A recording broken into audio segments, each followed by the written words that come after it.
So hello guys, আসসালামু আলাইকুম। So সেদিন আমরা সীমান্ত টাওয়ারে গিয়েছিলাম মুডনে। সো এটা হচ্ছে অনেক ভাইরাল যাচ্ছিলো এতদিনে। সো আমরা ভাবলাম একটু গিয়ে ঘুরে আসি এবং দেখে আসি। আর এটা আমাদের নারায়ণগঞ্জে ফার্স্ট টাইম হয়েছে, তো আমরা ফার্স্ট টাইমে যাচ্ছি। সো এই যে আমরা ঢুকতেছি, আমার দুই বোন আর আমার আব্বু আম্মু। সো দেখতেছেন যে উপরে মানে প্রায় সব দোকানই খালি, এখনও ভালো মতো সব ওপেন হয়নি। সো এটা হচ্ছে এলিভেটর। সো আমরা যখন উপরে যাব, আর এটা হচ্ছে মুডন। এই যে আর জায়গাটা না একটু ছোট হয়ে গিয়েছে, সো বসার প্লেসটা অনেক ছোট হয়ে গিয়েছে। আর অনেক ক্রাউড ছিল, কোনো জায়গা ছিল না বসার।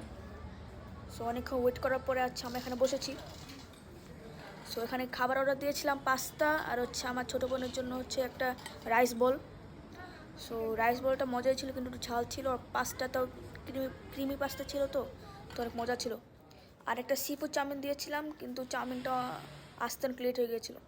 সো তারপর রাত হয়ে গিয়েছে, তারপর আমরা বের হয়ে গিয়েছি। সো আজকের জন্য এ পর্যন্ত।